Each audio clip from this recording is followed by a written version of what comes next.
Psicólogos, ¿cuáles son algunas de las condiciones mentales más escalofriantes con las que se han encontrado?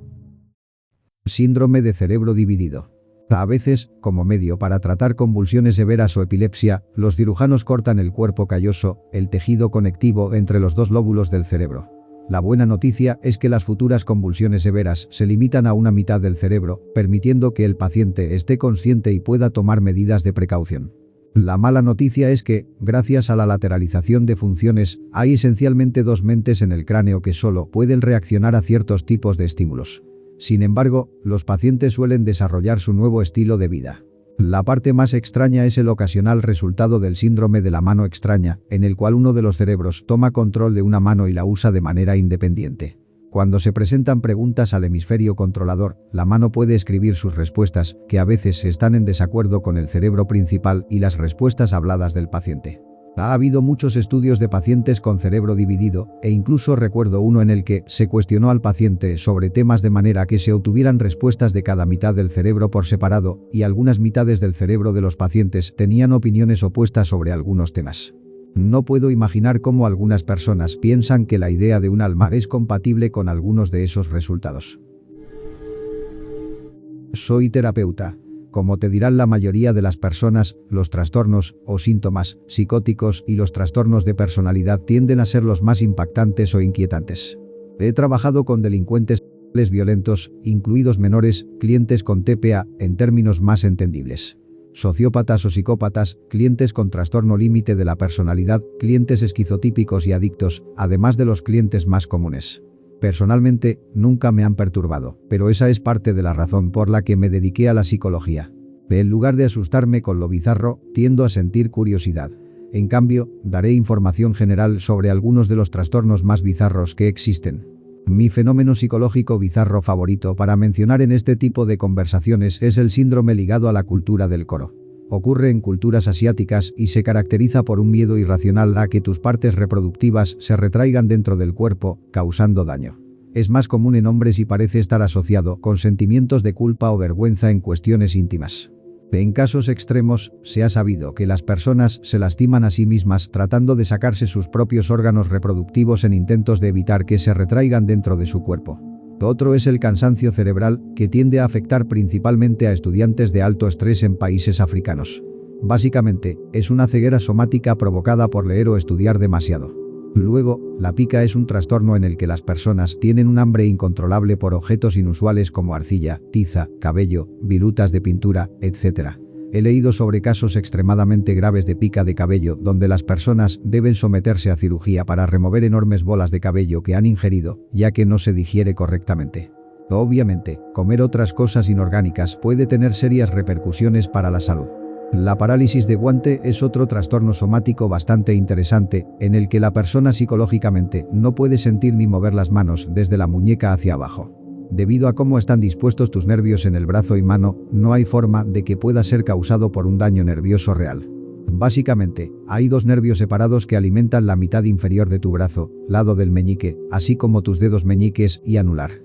El otro proporciona impulsos neurológicos al lado superior, lado del pulgar, y tus dedos pulgar, índice y medio. También existen una variedad de efectos interesantes que pueden resultar debido a daños en varias áreas del cerebro. Las afasias, daño a los centros del habla del cerebro, pueden resultar en una variedad de trastornos del habla y reconocimiento del habla. He trabajado con algunos pacientes con lesión cerebral traumática que tienen problemas serios de comunicación debido a su lesión, lo que hace que el progreso sea muy desafiante. Cuando hay una causa orgánica subyacente al trastorno, es muy difícil abordarlo solo con terapia de conversación. Siempre me resulta interesante cómo la psicopatología puede ser diferente en diferentes culturas. Algunos trastornos con un fuerte componente biológico, como la esquizofrenia, parecen ocurrir en todo el mundo a la misma tasa.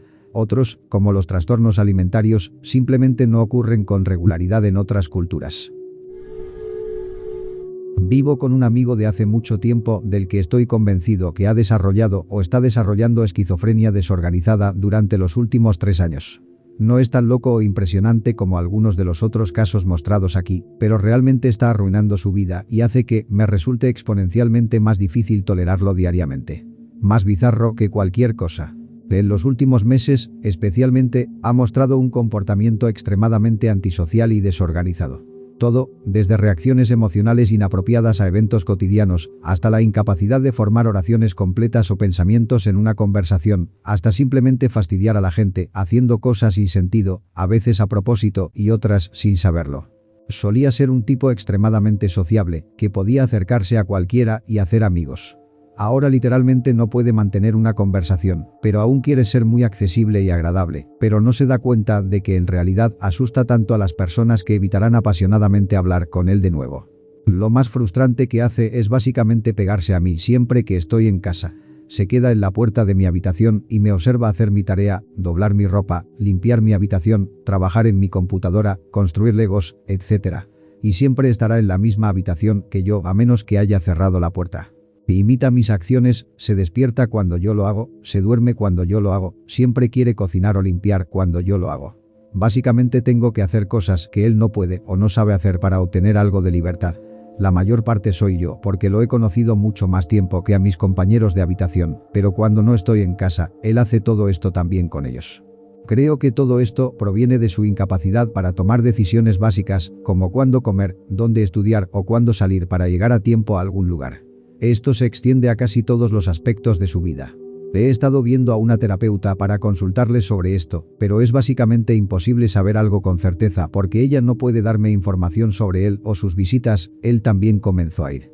No sé si va a ellas a menos que le pregunte, y no hay forma de saber cuándo olvidará una sesión o simplemente decidirá no ir a una evaluación médica. Es aún más frustrante que esta profesional me siga diciendo que no debería seguir recordándole estas cosas o controlándolo, porque eventualmente seré como un padre que cuida a un niño pequeño. Lo último son mis palabras, no las suyas, y tiene razón, pero es molesto. La parte más extraña es que él está estudiando psicobiología. Soy estudiante de psicología. Ya se ha dicho antes, pero las personalidades antisociales y los psicópatas o sociópatas. Básicamente cualquier cosa en la que una persona no tenga empatía o una brújula moral me asusta muchísimo. Personas así, se les puede enseñar lo que es y no es moral o socialmente aceptable, se les puede enseñar esa lógica, pero no se puede apelar a ellos en ningún nivel emocional o empático. La idea de que alguien pueda herir o matar a otra persona sin sentirse mal al respecto me aterra más que nada. Supongo que es porque no veo una manera de realmente detenerlos, de darles una razón para detenerse. Estuve en un pabellón psiquiátrico, y la persona más inquietante que conocí allí fue una chica que había tenido meningitis o algo así. Era una persona realmente agradable, dulce y divertida, pero no le gustaba su vida y no creía que nada mejoraría, por lo que estaba completamente desesperada por terminar con todo. Robaba aparatos electrónicos a otras personas en el pabellón, como relojes de pulsera, para poder consumir las baterías. Cuando eso no funcionó, optó por romper el espejo de su compañera y usarlo para hacerse daño. Cuando eso tampoco funcionó, la pusieron en una camisa de fuerza en la sala de seguridad durante la noche, y ella se golpeaba contra la pared acolchada hasta lograr lastimarse, y seguía haciéndolo hasta que se desmayaba, despertaba y continuaba, una y otra vez. Lo sé porque yo era el desafortunado que tenía que intentar dormir en la habitación del dormitorio adyacente a la sala de seguridad y podía escuchar el golpe cada vez que ella se chocaba contra la pared. Creo que finalmente la sedaron y la llevaron a un hospital la mañana siguiente. Simplemente no es justo que alguien tan joven esté tan desesperado por desvivirse. Estaba en un pabellón psiquiátrico por depresión y mi compañera de cuarto era aterradora. Era esquizofrénica, con depresión y eso la hacía inquietante. Se golpeaba la cara constantemente, mientras susurraba a las voces en su cabeza. También solía sentarse en el suelo de la sala de recreación, con televisión, juegos, nevera, etc., y se daba autoplacer. Y esto sucedía muy a menudo. Pero nunca dejaba de susurrar para sí misma mientras lo hacía. Una noche me desperté para ir al baño y ella estaba en su cama, mirándome fijamente, sin comprender. La trasladaron a un centro de larga estancia en mi tercer día allí. No soy estudiante de psicología ni psicólogo, pero pasé una semana en un pabellón psiquiátrico. Tenía depresión, le dije a un policía en un arrebato de ira que quería terminar con mi vida, etc. El hospital donde estuve estaba dividido. Un lado era el grupo A, personas que necesitaban tratamiento pero se consideraban no peligrosas. El grupo B eran personas a las que había que vigilar mucho más de cerca. Unos 2 días después de mi ingreso, llegó otra mujer también. La colocaron en el grupo A y fue puesta como mi compañera de habitación. Al principio parecía simpática y más o menos normal, pero después de unas horas, sus historias comenzaron a contradecirse. Me explicó, llegó, se enteró de que yo tenía un hijo, y luego dijo que ella también tenía una hija que vivía con su suegra o algo así. Después de la cena, la historia cambió a que su hija había sido atacada hasta no sobrevivir por su padre y que a ella no le importaba. Expresé mis preocupaciones a las enfermeras, pero me dijeron que simplemente me fuera a dormir, en la misma habitación con ella. Me costó dormirme esa noche porque mi horario de sueño estaba completamente alterado. Creo que me quedé dormida alrededor de la medianoche, nos acostaban a las 8 p.m. No estoy segura de cuánto tiempo había dormido antes de que me despertara mi compañera de habitación haciendo presión sobre mi cuello. Estábamos en la última habitación al final del pasillo, muy lejos del escritorio de las enfermeras. Además, había mucha presión sobre mí, así que ni siquiera podía gritar pidiendo ayuda. Pensé que iba a pasar a mejor vida, pero me había quedado dormida con un libro. Así que golpeé a mi compañera de habitación en la cabeza con el libro y salí corriendo de la habitación. Probablemente las enfermeras pensaron que yo era la súper loca, gritándoles. No estoy segura de si me habrían creído si no fuera por el hecho de que tenía marcas de manos alrededor del área de mi cuello. Mi compañera de habitación fue trasladada al otro lado del pabellón, encerrada con tiempo limitado fuera de su habitación. Nunca me molesté en preguntar cuál era su problema. No quería saberlo. Para el final del día, tenía una nueva compañera de habitación. Una señora mayor muy agradable. Le conté sobre la loca compañera de habitación que tuve y simplemente charlábamos durante horas por la noche hasta que estaba lista para dormirme. Estudio psicología, y esto no es exactamente escalofriante, pero los pacientes con heminegligencia visoespacial son realmente interesantes. Tienen una vista perfectamente funcional y la información llega al cerebro, pero no pueden enfocarse en todo el campo visual. Esto no parece tan extraño, pero considera esto por un momento. Le cubres el ojo derecho a esta persona, por lo que solo puede ver lo que no puede prestar atención. Si le lanzas una pelota de béisbol, se encogerá y reaccionará, incluso podría atraparla por reflejo, pero no se dará cuenta de que está ahí.